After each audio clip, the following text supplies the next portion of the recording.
Good morning. Brian here in the forest, and I'm just going to invite my Telegram crowd as well. And of course this video will go live on 3 Speak later.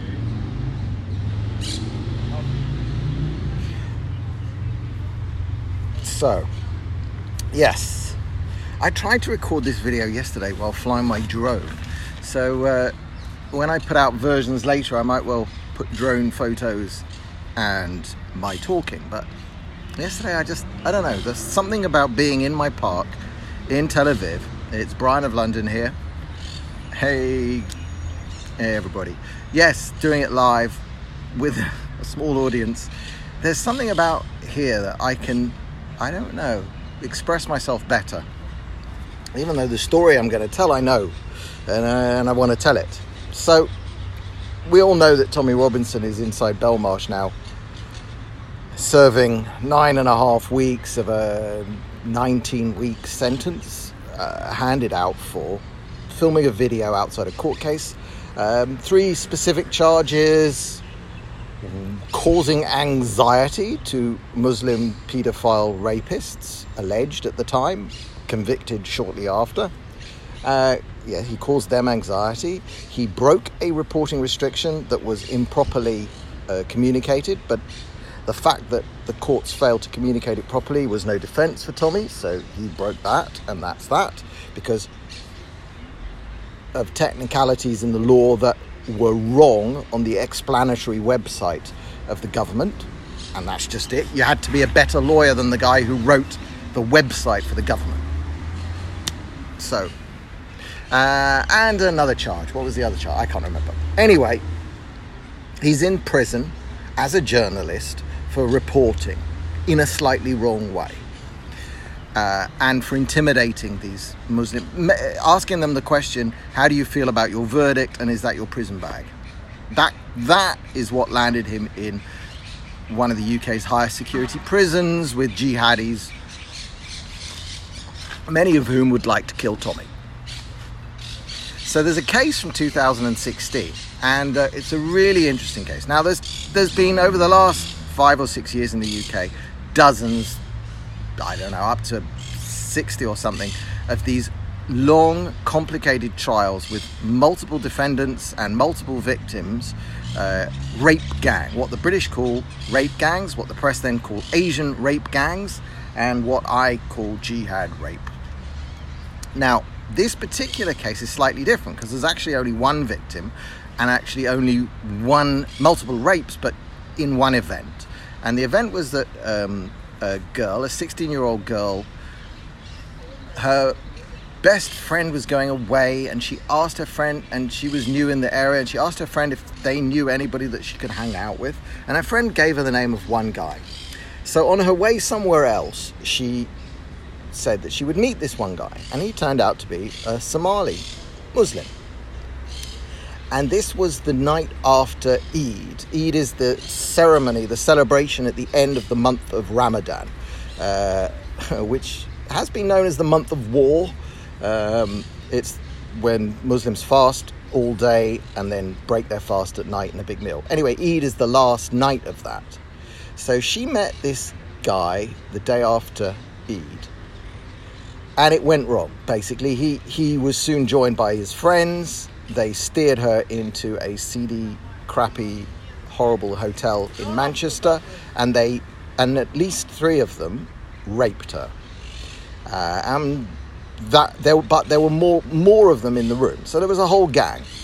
But it wasn't the classic it wasn't the classic rape gang grooming event, but it's very similar.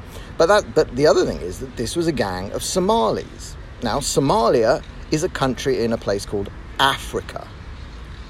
Africa is not Asia. It is impossible to call Somalis Asians. Now, what actually happened during the trial was that this 16-year-old gave evidence, because without her giving some evidence, there was no case. And the case was completely... the three defendants whose DNA was everywhere and so on, they didn't deny that they'd had sex with her, but their defense was that she was asking for it. She was a slaggy white girl asking for it. And her, I think, middle-class parents, she was going to a private school, were pretty shocked to hear that from these boys, and the court was pretty shocked to hear that from these boys, and they threw it right out and said that they'd raped her.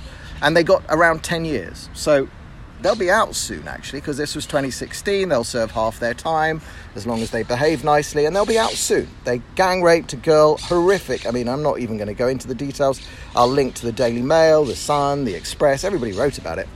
And with lurid details, horrible, pretty horrible stuff, what they did to her in this hotel. But the reason the case is even more interesting for us, firstly, you cannot say that they were Asian. They are not an Asian rape gang. The only thing that they have in common with the 3 decades or 4 decades of other gang raping going on in the UK is Islam, is the system they were brought up in. And in the court case and in the reporting, they talk about cultural factors and so on. What's very interesting is that the families of these rapists all showed up in court, 50 of them at a time, all to support their sons. Okay? They supported the actions of their sons. Even if you take their defense at its value, which was having a wild sex with a white girl who was up for it, according to their defense, their families showed up in court to defend this. Not only did they show up in court, they hurled abuse at the family of the victim. They hurled abuse at the victim, such that she didn't attend court on every day. She only attended when it was necessary for her to attend. So she couldn't attend the case because she was terrified of the gangs and the crowds of the family of her rapists. Okay? Now, I've looked and I cannot find a single conviction for contempt of court of any of the families of these members or any of the other men who were in the room while she was being gang raped. That's beyond a doubt. But the only convictions were 3 Somali Muslims for rape. And they only got 10 years or so. Which to me, when you compare 10 years for a gang rape of how she had the courage to bring this case and to go to court and to give evidence, I don't know. That is courage.